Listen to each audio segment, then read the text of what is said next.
Thank you so much for inviting us to speak to you all today. I hope you enjoy it and find our project as interesting as we're finding it. Community Chesterfield is a partnership project between Derbyshire Voluntary Action and the University of Derby. We're lottery funded for 3 years to do this work. We aim to share the resources to strengthen our local voluntary sector, and we have objectives around cross-sector shared learning, delivering training to voluntary sector groups, creating projects and placements for University of Derby members, and we want to basically foster as much time spent between the two sectors as possible.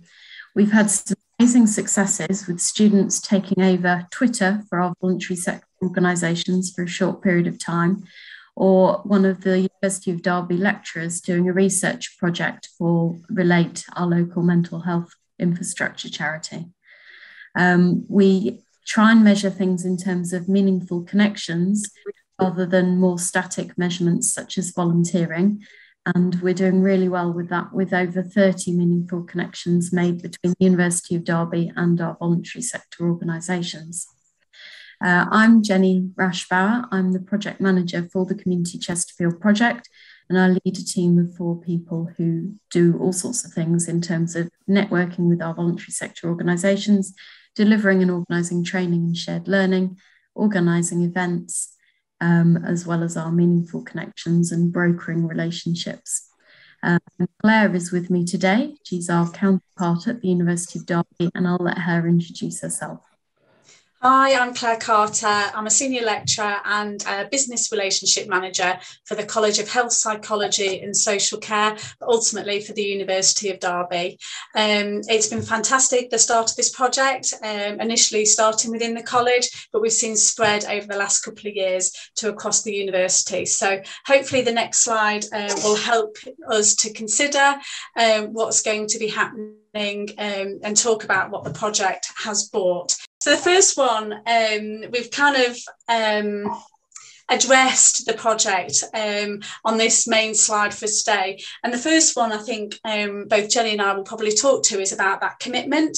I think the commitment in terms of that joint collaboration between Derbyshire Voluntary Action and the University of Derby coming together to create Community Chesterfield as a project and an entity in its own right. There were plenty of synergies from the outset of conversations with both our connections in health and social care sector. So that was the starting point. That's how we've made a commitment and have joint collaborative working. Jenny, do pitch in if you do want to add anything. The main focus, however, for this project was specifically on a geographical region of Chesterfield, hence Community Chesterfield. We have a campus at Chesterfield, which houses health and social care programmes, and we had Derbyshire Voluntary Action mainly in the Chesterfield area. And therefore there was a focus that our students are living and breathing, because most of our students live locally and come to us locally. And so our students are also that community that we're engaging with. So our commitment was definitely about that focus of place. And beyond that, there was then a shared vision in which we wanted to capture, and I think Jenny alluded to earlier about harnessing that commitment and that energy and synergies in terms of health and social care, the community and the university, and truly embedding the university in the community. So I think that encapsulates everything that we kind of wanted to get across in terms of commitment. It was truly about collaborative shared vision. So next, it's really about the partnership element. Once we had a commitment to each other and the area, it was about how can we engage in a partnership with one another. So not only was it in terms of organisational partnerships, as we said, the Derbyshire Voluntary Action and the University of Derby coming together to have a partnership. It's also about the relationships with each other and one another, be that with students, be that with the community groups, be that with the community or with our student body as well. And so that's really important and vital to embed this Community Chesterfield project within the programmes as much as it's about embedding in the community groups as well. So it's kind of been a two-pronged attack in terms of the partnership has got to be inward and also externally. From my point of view at the university, and it'll be the opposite for Jenny in terms of it's got about taking the voices from the community into the university as well and working as partners together. But also, go on, Jenny.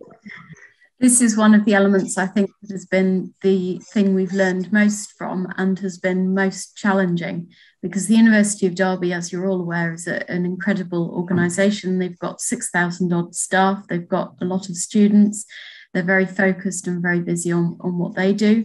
And in order for the voluntary sector to have a voice that can compete with that has been a real learning curve, but also has been a fabulous opportunity. And we've really learned that it's about those relationships with individuals within the university.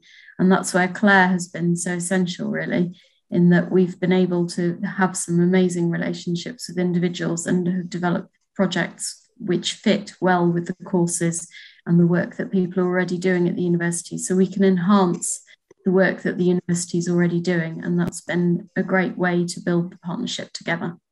But also, I would say it works both ways in terms of hearing the community and what they want as well, and having that voice coming through Community Chesterfield into the university, and having that voice with students and having that voice with the academic team is absolutely vital in terms of the project.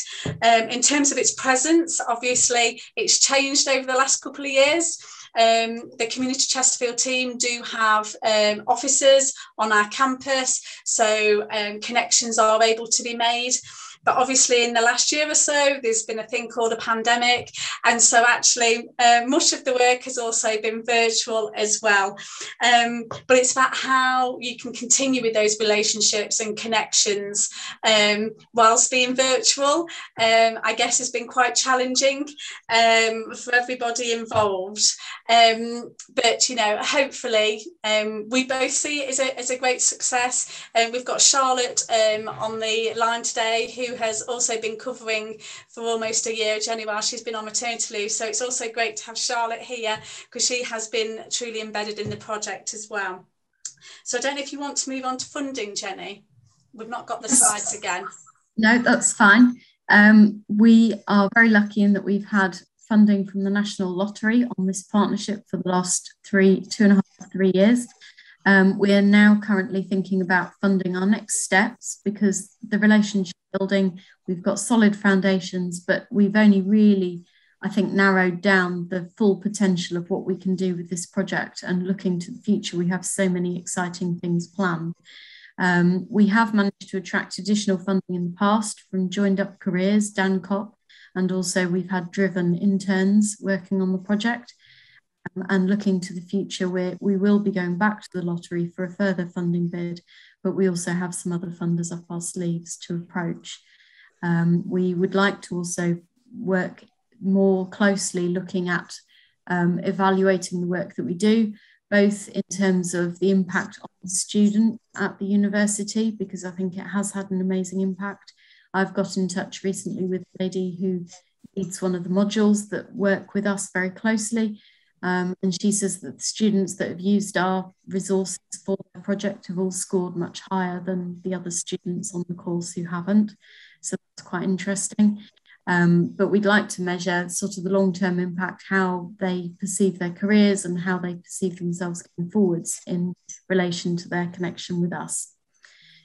We also want to reach out to businesses. So we've created a successful model with the partnership between the university and the third sector, but we would like to engage with businesses in the work streams that we already have, as we see that as being a way to make the model more sustainable going forwards. And we also want to focus on the impact that we've had within the voluntary sector, because we've done a lot of evaluation there, and we know that certainly through the pandemic, we've been a bit of a lifeline for many of those organisations, and it's had such a positive impact. And our overriding goal really is to strengthen the local voluntary sector to make it more resilient and fit for the future. I think, we can't underestimate it. You've not mentioned this, Jenny, in terms of funding, but as part of that commitment and a part of that partnership, whilst we've had lottery funding, there has been in-kind contributions from both organisations. And I think that, again, really demonstrates the strategic drive for a project from both organisations, that there is that in-kind commitment to the project. So just to quickly move on before we start on Q&As, it's just the final part is around our learning. Jenny, did you want to pop in anything there? Yep, so this is a slide that shows you a little bit about what we've been doing and the results of the project and some of the meaningful connections that we've made. We've got internships, digital inclusion projects, community corner, mentoring, all sorts of very exciting things, and you can check out our website after this to find out more. In terms of learnings, I mentioned it earlier, having Claire is essential for that signposting and introductions within the university world, but also having senior university buy-in is essential. We've had to, as a team, push quite hard to make things happen and to change the way of working for some of the university lecturers who are very focused on delivering what they've got to deliver, and we're jumping up and down saying, oh, but you can use us and we've got these amazing resources you can participate in. But having that senior lecturer buy-in and that senior level university buy-in means that we can keep pushing our agenda and actually make change happen, which has been really exciting as more and more projects have become involved with the work that we're doing. And we have actually expanded out beyond health and social care, utilising the School of Business and other elements of the university for the work that we do, and that's just fabulous. And as part of that learning, having a dedicated team here on the Community Chesterfield project who can have the resources to push and make things happen and to find these opportunities and match make between the voluntary sector organisations that we work with and the projects within the university has been essential. So I don't think we would have achieved nearly as much had we tried to achieve these things without a community project team focused on this and dedicated to these objectives. And lastly, Derbyshire Voluntary Action is in a unique position in that we've got over 300 voluntary sector organisations that we work with and we support, and having the buy-in and the information from the voluntary sector as a whole has really been essential in making the project happen. And it means that, we can broker those relationships, we can find placement opportunities for students. We have students coming to us and saying, oh, I'd like to do a project on almost anything. And we then are able to find an organisation that can support their learning, which is really exciting. Whether it's, eating disorders, autism, communication, second languages, drug and alcohol abuse, the possibilities are limitless, and that's really exciting. And for me, one thing, and just before we do move to the Q&As then, Paul, it's just also that it's vice versa, that actually we're using the community groups to support students' learning in terms of experts by experience. So how can we embed the community groups to assist and enhance real life learning, with those community groups for the hard of hearing, those with sight problems, etc., within the curriculum, that we can work with Community Chesterfield and aligning that community with students' learning as well is so important. So I'm sure Jenny can share lots of outcomes post the event, but if we can go to Q&As, that would be great, Paul. Great, wonderful, thank you both. And what an important project. I suppose what I wondered if you could just clarify is, you've talked about the model. If you had to sort of sum up, what's the model that other universities might want to adapt? What are the critical elements of the model that you've developed? For me, it would be about that commitment. It's having that shared vision for both organisations coming together, and whether that was beyond two organisations, it's what synergies do you see that you have, and how it's not just one way, it's got to be two way. And I suppose, Claire, I was also thinking about, practically what do you do to actually achieve the kind of outcomes that you've clearly achieved? So what's the practical kind of model as well? What to achieve the outcomes? It's communication, as much as it is about me exploring with the community Chesterfield team what the community wants right now, as much as it is around knowing colleagues within the college and beyond, to go, how can we meet those needs and those requirements, and vice versa. When I am a senior lecturer, I understand the health and social care sector, that's my background. Understanding the programmes and the requirements, going, what can we achieve? How can we challenge, exactly what Jenny said, how can we challenge what we currently do to embed this project within? We're very fixed in delivering our programme outcomes, quite rightly, but how can we challenge that to make it even more focused on our community and outcomes? And I guess just on the practical side, the money, how much does it cost, and what do you need to, what do you spend the money on? I don't know how much you can tell us about actually, what investment did you need to make this work, and what did you spend the money on to actually get this to happen? Well, I think I can probably say on behalf of Jenny, the vast amount has been the Community Chesterfield team, having new staff specifically to drive that project in Community Chesterfield has been the vast amount. In terms of a university, in kind, it's 1 day of my week on this project in kind. So, it's quite a commitment, as well as it is to reduce fees for physical space. As much as it is for our academics to participate free of charge, because we see that engagement with the project in the community is very important. But I don't know if Jenny wants to answer from her side. Well, as Claire said, I mean, it's essential that we've had the commitment in kind from both the University and Derbyshire Voluntary Action, because we wouldn't be able to do it without them. And the biggest chunk of what we spend money on is staff salaries. I've been looking at the budgets for next year, and I'm thinking, well, we could cut that, and we haven't spent that much on stationery, especially as we've been working from home. But it is those staff salary and about the hours and what people actually can achieve with that time commitment. Wonderful, thank you so much. So we will share, the links to the project, but also so that you can really get to understand, if you wanted to sort of take this model and work with it. It's very, it's very interesting that you've managed to secure funding from the Lottery Community Fund. So that's clearly really, really important. It's sort of really, it's really exciting, I think, to think about how other people might take and develop it. I think the other thing I suppose I was thinking about, Jenny, is thinking about Derbyshire Voluntary Action, and in every city, is there a similar organisation to your own that universities could and should be approaching? It's not that straightforward. The voluntary sector across the country has really evolved in different ways. It would be a case of finding your local infrastructure organisation. In Chesterfield, there are actually 3 infrastructure organisations that do slightly different roles. So there is a volunteer centre that focuses on primarily volunteering and getting people to volunteer, and has done essential work during the pandemic in terms of that first response. But there is also Links CVS, which supports sort of the governance of organisations.